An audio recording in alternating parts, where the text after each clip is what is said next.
everyone. This is Ann Lindsley from Houston, Texas, and we are here to talk about skills in AP Human Geography.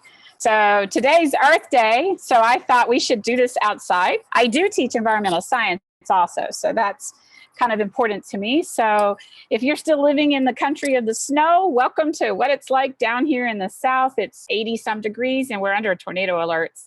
So anyway, it's good to see you and let's get started. And I'm going to share my computer with you. All righty. So let's go. All right, so we're here for AP Human Geography. Our Slido connection, if you want to ask a couple of questions, is 47684. You need to log into that. We do ask that you only ask questions that pertain to the presentation today. Things that are off topic and off task really prevent other people from getting their question, having attention to it. And also, myself and Ms. Brandt, we are not able to answer questions at the same time that we're delivering this. So we have assistants that are helping us. So if anyone's posting in our names, that's not coming from us. So we need to ask that stop, or otherwise we're going to lose this opportunity to be able to do this. So please ask serious questions about what is going on so we can help you. And keep in mind, our goal is setting ourselves forward to be ready to take the May 12th AP exam.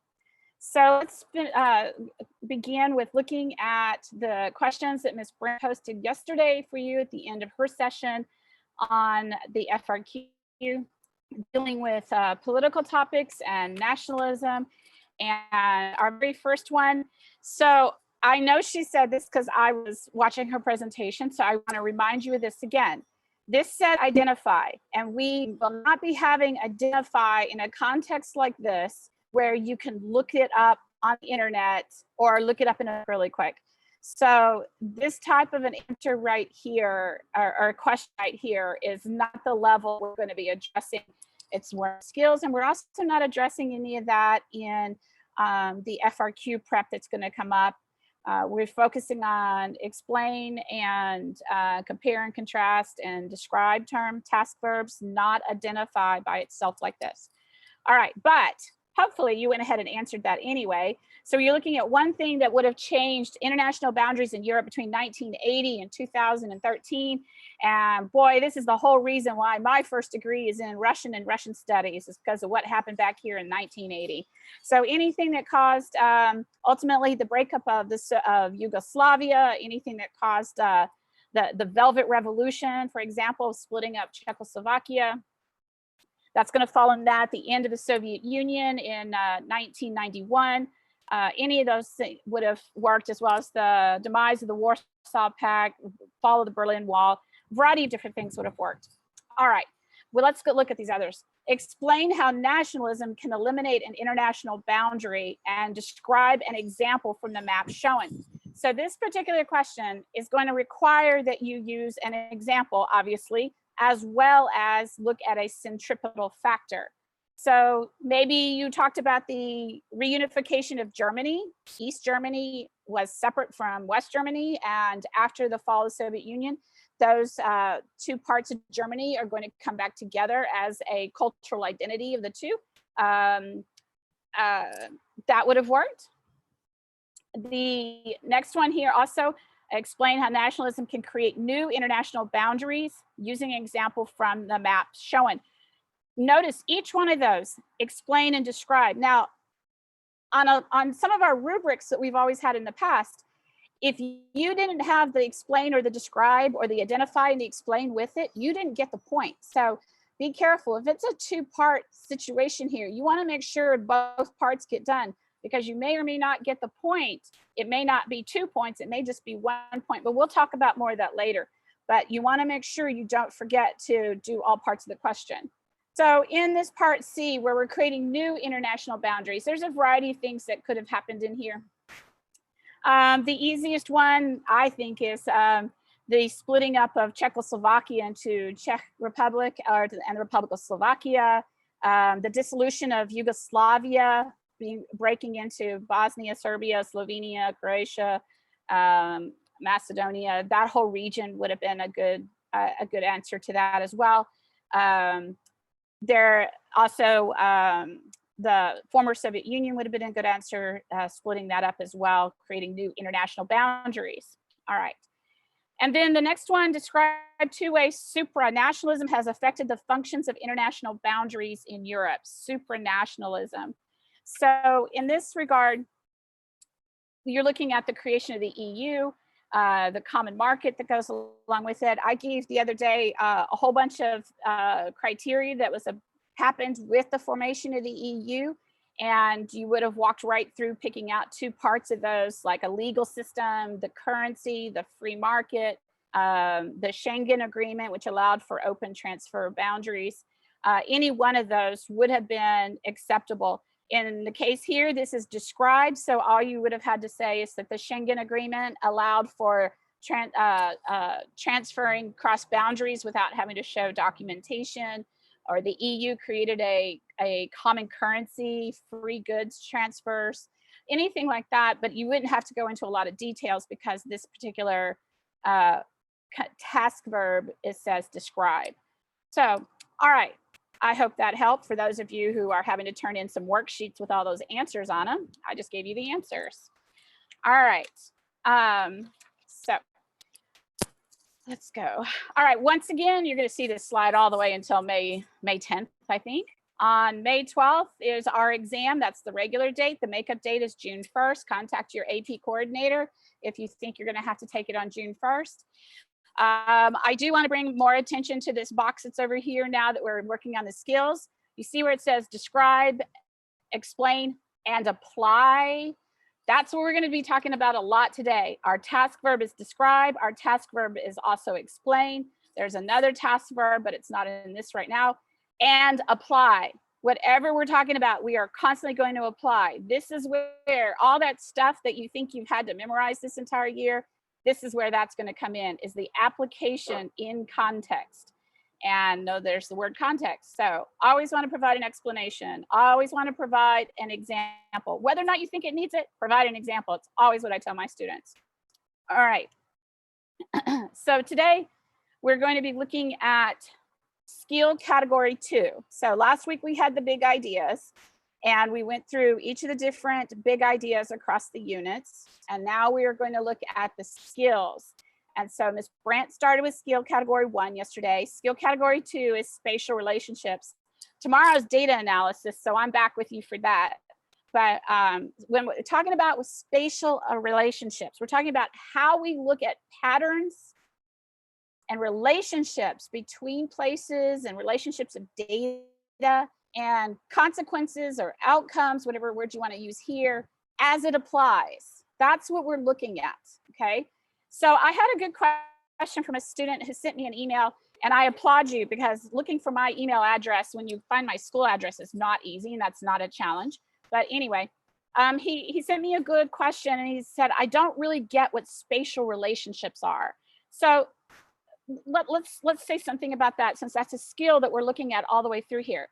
A spatial relationship is how a place is situated, data in that space, anything that changes what is going on, the shape of it, the shape of a country, the shape of a city, one city's accessibility to another, how they have that transferability relationship, that commercial relationship. That's how they're using that space, okay? And that space could be at a local level, that space could be at a much broader level, it could be much larger, it could be global. And every time we move to a larger level of scale, then our understanding of what is at the very bottom of that scale is distorted, okay? Not like on a map, but the data in it is distorted that reflects that space. So since we're outside, my dogs are out here too. So just ignore them. They just love being outside, and they've had a lot of that. All right, so let's look at this. Our task verbs. I know Ms. Brandt went over this with you also, so we can't drill this enough. What is each of these task verbs asking you to do? In today's topics that we are dealing with, we only have these two, describe and explain. Describe is a detailed account. That's all it wants. What is going on? What are the characteristics? What do I see there? You can provide causes and reasons for something, but tell me, what do you see? Tell me, what do you see? What do you see? Okay. When I get to explain, I'm giving you still a detailed account, but now I want to give you reasons. I want reasons for why that is happening. So I like to go with the what, why, because concept. What do I see? Why is it there? Because. What, why, because. What is there? Why is it there? Because. Okay. That will get me, in general, everything I need to present here to answer, explain. Okay. All right. All right. So in each of our skill levels, one of the things that's also challenging is that they have 5 different levels. Now, your teachers are all going to be aware of this, and your teachers have been prepping you throughout the year for this. And now we're just doing this final recap of trying to prep you for it as well.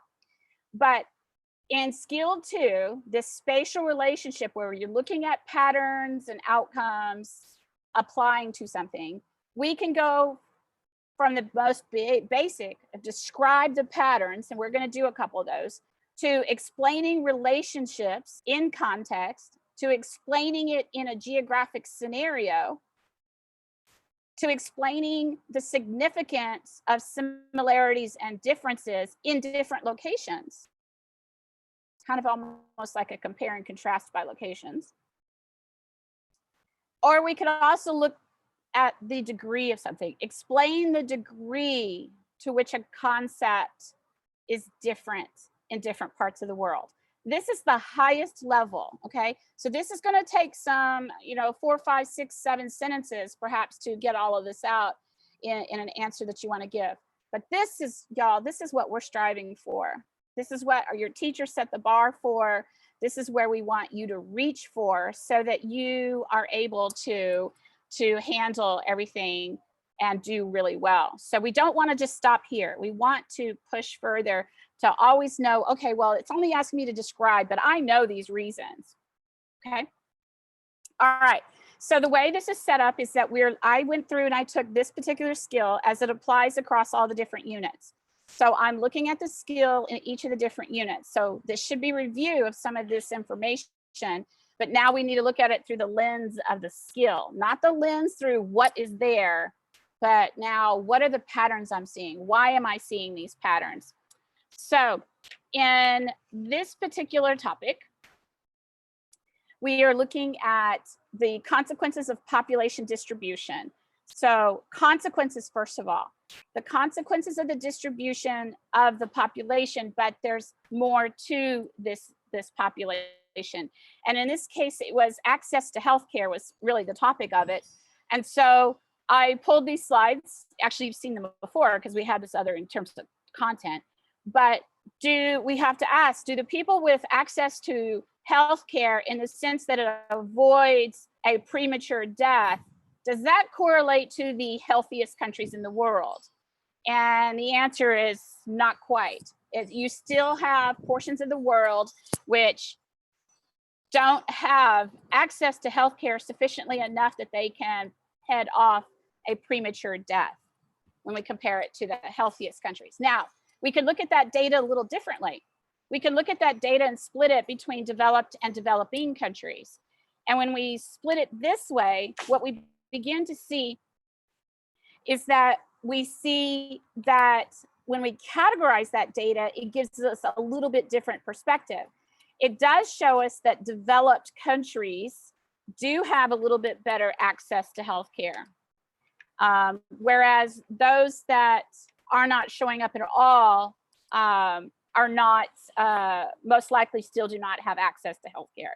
So we're explaining the why in a geographic scenario. And the scenario would be the less developed countries or the developed countries or the top level of developed countries. Okay, let's go on. All right, in this topic of population, it also asked about population distribution and density, so a geographic concept, and how it affects political, economic, and social processes. So I chose economic to look at here. So is there a correlation between population density and wealth of counties? Okay, So that would presume that the highest density areas, which is the Boswash corridor, are megalopolis. This highest density area, do I hypothesize that these are also the wealthiest? So then I come over here to this county map that looks at income by county. And I do see, yes, these are more colored. Okay, so maybe there might be a correlation between density and some of this, but I would almost expect it to be higher. What I start looking for, and this is what I also encourage my kids to look for, are the anomalies. Look out here. What's happening out here? I'm trying to explain how density is related to economic processes. And I'm looking out here and I see areas of Wyoming and Utah that are not very dense at all. And I am seeing counties that have a higher income level. So that refutes my hypothesis that the highest density areas also have the highest income areas. So I would want to consider that in my explanation. Although the megalopolis does fall into the highest income area with the highest density, I've got this area out west, Montana, Wyoming, and Utah, and Colorado, that has relatively low density, but also some significant wealth. Okay. Then I can look at it at different levels of scale, and I always want to because maybe those counties were confusing me. So I picked the county that I'm most familiar with. So Harris County. Well, Harris County on the population density map showed that it was at the highest mark for density. So is the whole county like that? We have a lot of space here. So I pull it up and I look at it in zip code or census block also tracks. And when I look at the census tracts, I see that no, we have a lot of areas where we have very low density. So by coloring the entire county that darkest color, it implies that we're all just packed in, when actually that's not the case. So once again, I want to say the same thing. So are my highest density areas within the county also the wealthiest? And so I'm looking at my highest density here in the Southwest region. Can I say that? Well, these dark areas that are in this red pink tone are less than 25,000. It's the purple that's the highest. And these purple areas are the lower density areas besides downtown. This is interesting. But downtown is high density, but the income down there is not as high. So I just presented the two different levels of scale so that you could, if you had something at this particular level scale, you could extend your explanation and looking at that data. All right, so the next portion of this particular topic in population and migration address density's effect on the environment and natural resources with the concept of carrying capacity. So our environment dealing with carrying capacity. So this map, you saw this before too. This is India and the Indo-Gangetic Plain. And then we also have China in the high density area from Beijing to Shanghai down to Wuhan. You've heard about Wuhan lately in the news. Hong Kong region as well. And so we see the darkest areas are the highest density. So does that have an effect on our environment? What do you think? What do you think? Inquiring minds want to know, what do you think? The answer should be yes, there is a direct correlation. And so we look at one of the variables we can look at that's easier to look at is air pollution. So air quality. So right here in the Indo-Gangetic Plain of northern India, highest density, highest amounts of pollution. So Beijing to Shanghai out to Wuhan, we see the same thing. Beijing down to Shanghai out to Wuhan, we see that same pattern. And I know with everything that's going on right now, you're asking yourself, hey, is that still going on if all these places have been closed down? Because that's a good extension of what happens when there's some other kind of event that interferes with everything. So if I look at this at just the China scale, this is January, first 20 days of January of this year, 2020. Nitrous oxide levels, which makes up pollution, it comes from combustion engines and manufacturing. So nitrous oxide levels in northern China, here's Wuhan, Shanghai, and Beijing. So we come over here, Beijing, Shanghai, and Wuhan between February 10th to the 25th, another 20 days a month later when everything is shut down pretty much in China. So there is definitely a relationship between density and the effect on the environment, depending upon what the people are doing. Next thing is, if I want to look at it at a different scale, so the United States, where is the population density of the United States? And we see, once again, Boswa, Chicago, LA, couple of big dots, Dallas, Fort Worth, Houston, Atlanta, Denver. Okay.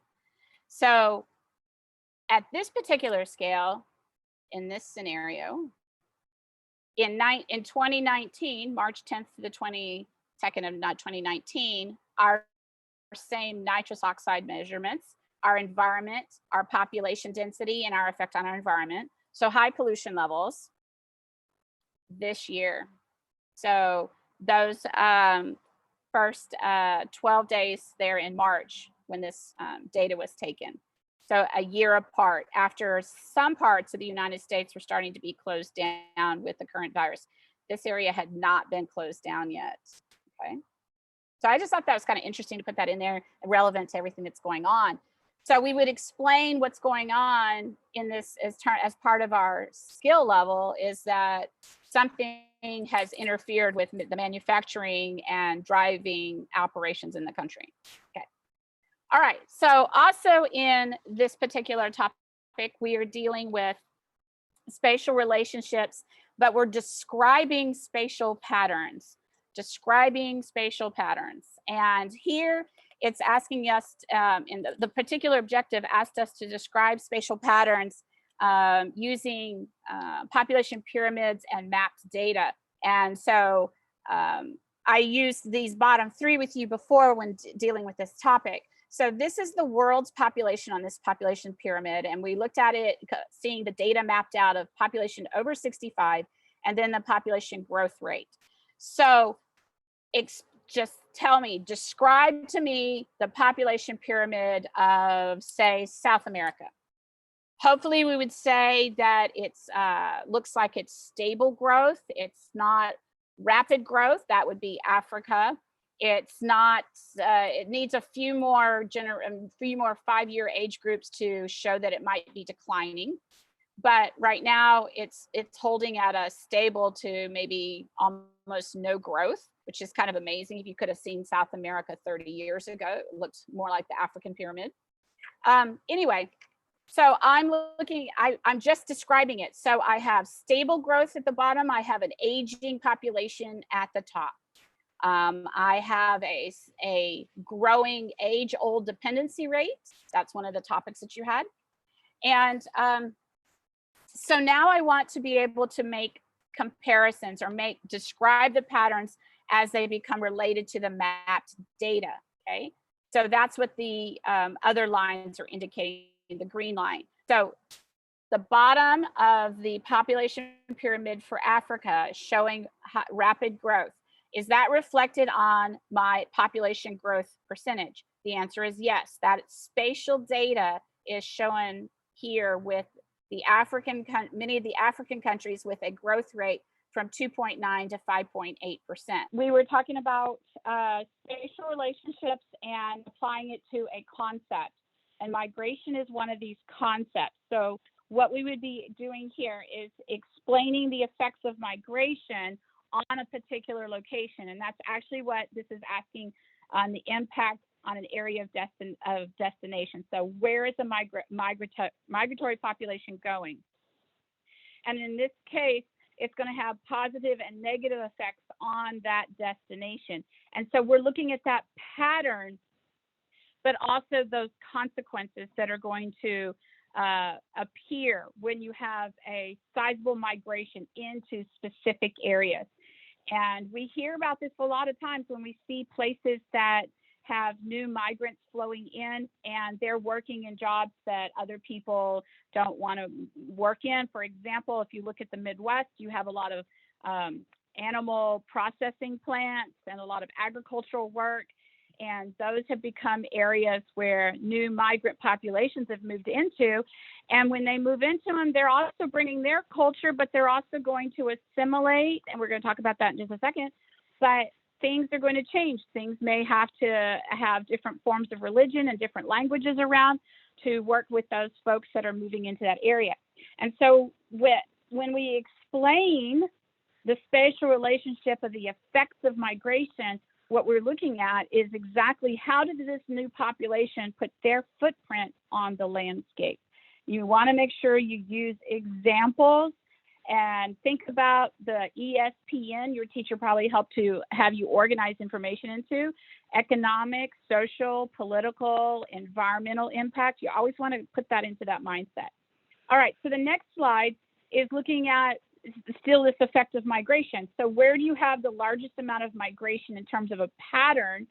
And then I've given you a set of the major cities in some of the regions of the world where you have this migration that begins to influence those cities. And if you look at the ones in North America, hopefully you're more familiar with where some of these are, you'll notice that in Canada, the 3 cities in Canada, over 40% of the population in those cities is foreign born. And so that's definitely going to have an impact. Same thing with New York City, except I forget what the percentage is with New York City. But many of our cities in the United States have an increasing number of born outside of that city or foreign born. So let's go on. All right, in the culture unit, which is the next slide, and that's slide 15, in the culture unit, we're looking at cultural patterns and the effects of diffusion. So what is the effect of diffusion on a place? And there's some vocabulary words that I am certain have memorized quite well and hopefully can apply as well. And so this particular task wants us to give an account, including reasons for these different types of terms to be used in context. So the spatial relationship in a specified context using these concepts. So that means we're applying it, okay? So multiculturalism, we have a mix of assimilation, acculturation, where everyone has come together. Excuse me. All right. Whereas we also had the concept of assimilation, where people adopt the dominant culture. What is the negative and positive effects of that? When that happens, how does that change the landscape? How does that influence the population that is the majority? And then, of course, we have acculturation, which we also want to look at in terms of the pattern here. What did they leave in their original country, their traditional practices? What have they now adopted? Have they adopted everything? Have they become completely acculturated into the predominant culture? We start to look at that pattern. So a good example of that is not even being from that particular country, a different country, and not even be able to speak the language. All right, and then we have syncretic aspects of diffusion that create syncretic cultures. So the best example of that, and it's one of the topics that you have to know by example, is the formation of Sikhism. And Sikhism is a combination of Hinduism and Islam, and it is considered as a classic example of a syncretic religion. However, we also have some syncretic cultures, and to the extent that Creole is an aspect of that, but when you look at Caribbean culture, it's a better example, where Caribbean culture is an amalgamation of leftover colonial contributions from the French and the Dutch and the British. And then overlaying that is also the culture of the African migration from Central and West Africa. On top of that, the environmental conditions and everything that exists in the Caribbean islands. And so that creates a true syncretic culture. And one of the examples of that that's identified is Rastafarianism. So this creates a new cultural footprint on the landscape, which again is caused by diffusion, and we are explaining how that changes our spatial relationships. All right, in the political unit, we have the concept of describe. Now, very few of the topics,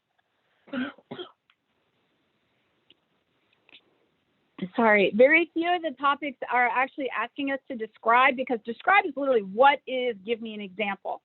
Whereas it's not taking a whole lot of additional thought to put relationships together. And this is an example of a really good described concept. And we actually had an FRQ on this a couple of years ago. So you might want to go look that up because those are all now open. You can go find them. All right, so we have the unitary system of government. We have a federal system, and I gave you a diagram there so that you can remember how those worked, because I'm sure your teacher covered that as well with you. But what we're looking at here is describe the pattern. What is the pattern that you should be seeing here? Look at the continent of Africa. It is easier to tell you what states are federal states than to name all the unitary states, or you can name the unitary states. That's easy too. Look at Central Asia to East Asia, your unitary states versus your federal states. And then the Western Hemisphere is predominantly federal states. That's a pattern. That's a pretty interesting pattern to see. This is asking you to describe, so it's not asking you to tell why, but it's asking you to describe the pattern and give an example. So an example of a unitary state, you've got quite a few to choose from. You could pick Japan, China, Mongolia, all of those. I'm certain there's a country there you can recognize.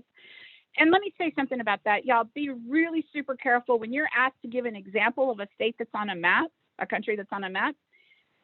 Don't always go for the most obscure so that you can dazzle the reader with your extremely great knowledge of over 200 countries. Because if you accidentally slip up because you're nervous or something and you put something that you didn't mean to, like, Brunei and Belgium, and you confuse those two, go for something easier. Indonesia, that would work. Okay, so let's go on. So that was described. In this particular topic in the agriculture unit, we are looking at the concept of the significance. Explain the significance. And in this case, we're explaining the significance of the Green Revolution. That's short and sweet. The significance of the Green Revolution was to head off a famine in Mexico or in India. The significance was to head off a famine by changing our agricultural practices in those areas. So then if you go in and explain the why of that and the how is by introducing high yield seeds, chemicals, mechanized farming, more structured agricultural practices, you're explaining how they were able to achieve the significance, which was to head off the famine, okay? So that's where, when understanding the Green Revolution, you need to add to what you understand, because what am I explaining about the Green Revolution? I'm explaining what the purpose was, the significance of it that it achieved. Now, also keep in mind, depending upon how a question might be asked on this, you could also be asked to explain the consequences of the Green Revolution, the significance and the consequences, which basically means the pros and cons in longer, more complicated words. So what were the negative what are the negative consequences? What are the positive consequences? And so here we have almost a compare contrast, but definitely a longer explain type answer that you would need to be able to provide. And I went over these the other day because I also presented on this topic about what it was.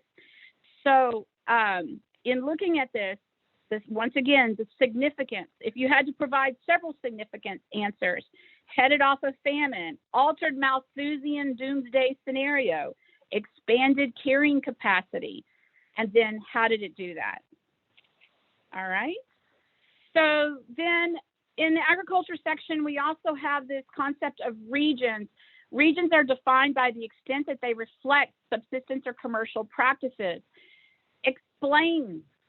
But in this case, what you're wanting to do is explain the degree that it reflects this, okay? So this is actually a much more complicated type of answer to give, because you have to explain why you have subsistence patterns, why you would have commercial patterns, and then where is it on the map? What kind of regional patterns do we see?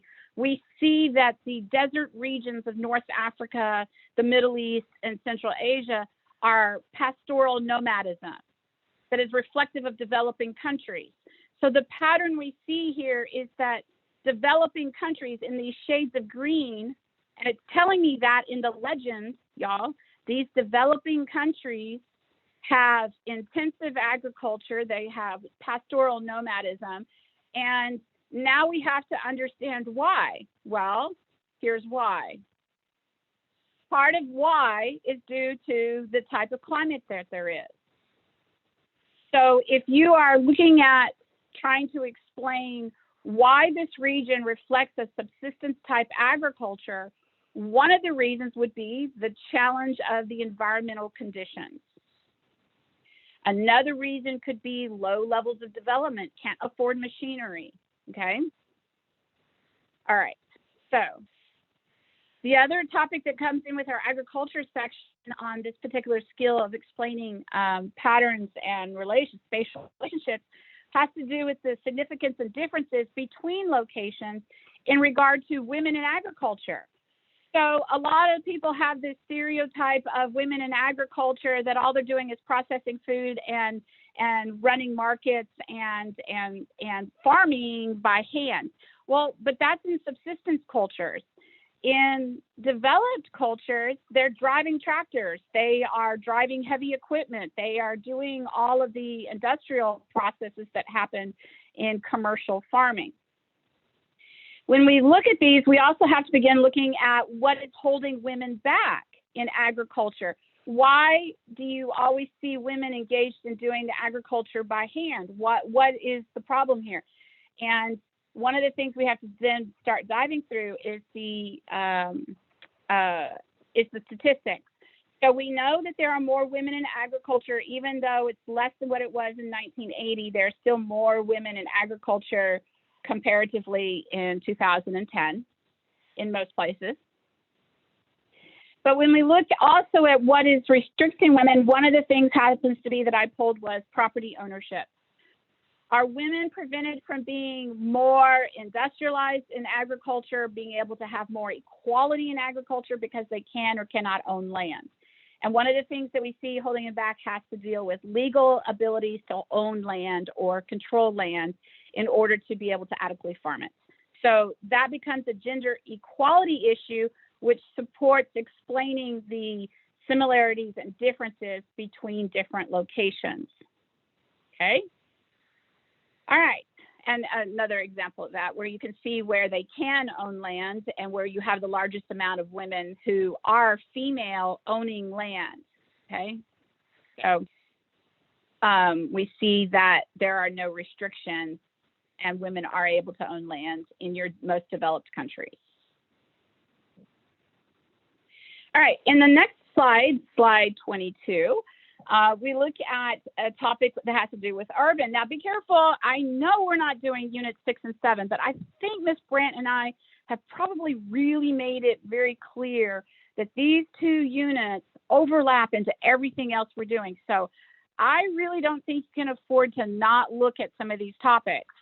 And one of these has to do with this particular skill of where megacities and metacities are in relationship to the periphery, the core, and the semi-periphery, and what are those patterns that they make? Because those patterns, we have to begin to answer why. And the particular skill that's associated here, once again, is to explain, but we're explaining the significance of this pattern, and what this is directly related to migration, and it's directly related to what happens as a result of populations moving into some of these places. And as I mentioned the other day, some of these megacities and metacities have some of the fastest growing poverty rates, millions of people who live in slum areas on the fringes of the cities. And so those become factors. But in this particular slide here, where we want to see what is specifically the relationship between metacities and megacities to the location of the core and the periphery, you see the red is the periphery and the purple is the semi-periphery. Look where these countries are that are on the periphery, India and China. And we look at these particular dots, the over 10 million, that's going to be your megacities and your metacities. But the orange dots are your 5 to 10 million. So those that hit 10 are going to be mega cities, but they're on their way to being that. And so all of these cities have over 1 million, but look at this cluster. This cluster is in the periphery and the semi-periphery. Okay, this cluster is here in these semi-periphery, peripheral areas. Yes, you do have them in the core, but these are old cities. These are newer cities that are growing. All right. So also in this particular unit on urban, you had various theories. We've been through these about how they relate to the growth of cities. Well, these relate to the growth of cities, but these also affect ultimately the culture of the populations that move here. So that pulls in the culture unit. It also affects the population size and the the stresses of the city that affect population in terms of pollution and life expectancy and employment and poverty levels. So these theories that you think you may have gotten out of, some of you, hopefully you didn't, your teacher is able to cover it. You want to continue to consider these because we use these to explain how populations are living and how these cities are relating on a larger scale with each other around the world. And in this particular case, we are looking at a detailed account giving reasons or causal factors as part of our explanation. All right, in Unit 7, our development unit, this one particular topic was looking at the sectors. And I went through all the sectors with you when we covered this in just finishing out the course. But what is key here is this explanation of that relationship between the places that have the majority of these sector activities. So who's primary sector, who's secondary sector, it's tertiary, quaternary, quinary. But what do those sectors, when a large city has a sector that they specialize in or that they are only focused in, how does that begin to create an uneven development, a spatial pattern of uneven development, not only at the country level, but in the total relationship level between countries? How does that uneven spatial development caused by being a primary sector country keep them on the periphery and keep them from growing economically? Okay, so that's what we're looking at.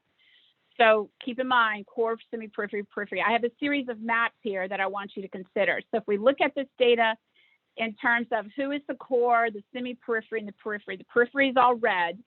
The semi-periphery is in purple. So these are our up-and-coming areas where you have your largest megacities and metacities. And then we also, those are the areas contributing to the markets, which are part of the core, okay? So who do you think is the primary sector predominantly? Is it in the core? Is it in the semi-periphery? Is it in the periphery? We're going to see that the areas that concentrate predominantly in the primary sector are in the periphery, okay? They are in the periphery, okay? We see this with Africa. We see portions of Central Asia and also some areas of South America. So here, once again, is that map to look at that. Then we ask, well, what is the relationship of the secondary sector, the manufacturing sector? Are these going to be different? What is that relationship between the core periphery model? Can you guess? What do you think? Who do you think is going to be the predominant secondary sector? This one's the one that's kind of interesting because what we see is that some of these areas that are in the periphery are actually emerging as your manufacturing sector. And then these areas that are also part of the semi-periphery, right in here, China and India, but also Southeast Asia, are also emerging as major manufacturing or industrial sectors, our secondary sector.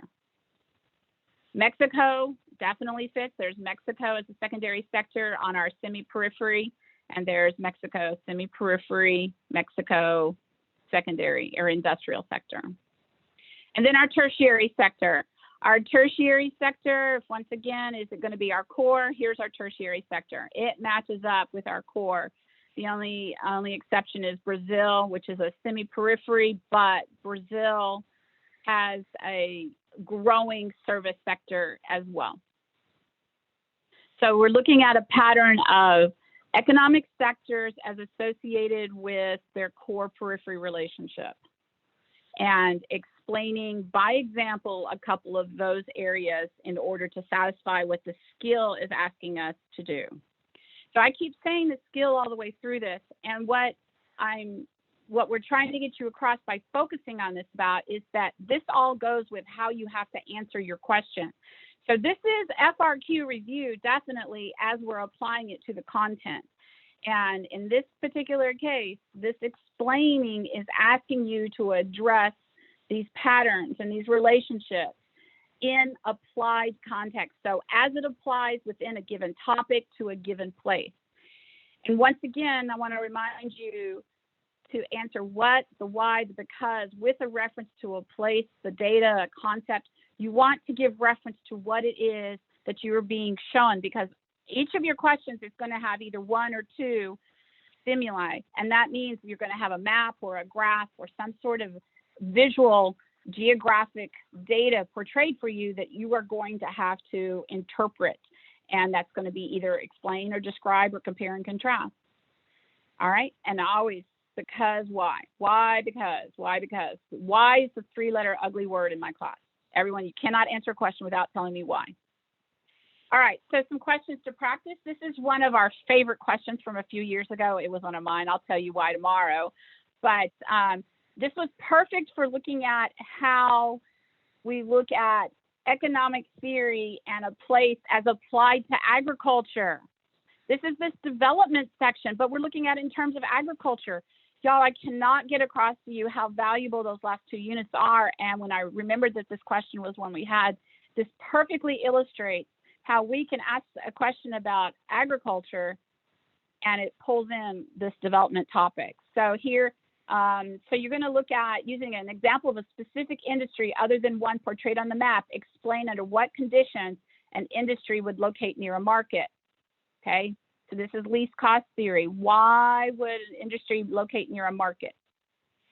And explain that under what conditions. And then using an example other than one on this map, explain under what conditions would an industry locate near raw materials. Why would it be located near raw materials?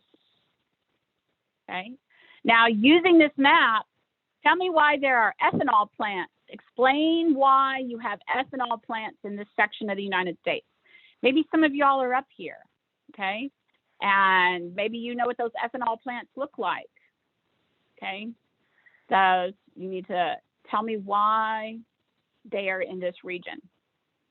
All right, and the last portion of the question that I want you to consider is explain one impact of empowering women within rural agricultural regions of developing countries. So it says identify and explain. That means you give me an answer and then explain that answer. So this is not like identify the name of that country. This is what is an issue that limits women. And I've already told you one. I showed it to you in the slide. But what impacts women from what impact of empowering women is in developing countries? All right. So what questions do we have? I'll ask my assistant. I know he's been typing some answers for you. He's very competent at this. Are there any questions? There's no questions. I can't see. We're not, no.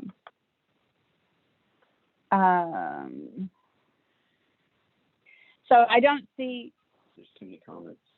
There's too many comments, so we're not able to find the questions to answer. So that's too bad. If you have a question right away, you need to post it so that I can answer it, because that was the whole purpose of doing this. All right. So if I can't find any, all right. So anyway, we want to make sure that everyone still has internet access or a device. Obviously, maybe I need to contact College Board. But we're working on solutions to help you make sure you have everything that you need to have in order to operate for the exam on May 12th or June 1st. So make sure you contact College Board in the event that you don't. And thanks for watching, y'all. I'm sorry about the technology glitch. Everything else says that my internet's working fine, so I don't know why it went down. But go outside. It's Earth Day. Go outside, go for a walk, and look at the world around you. And don't celebrate Earth Day just on one day. All right, y'all take care. Bye.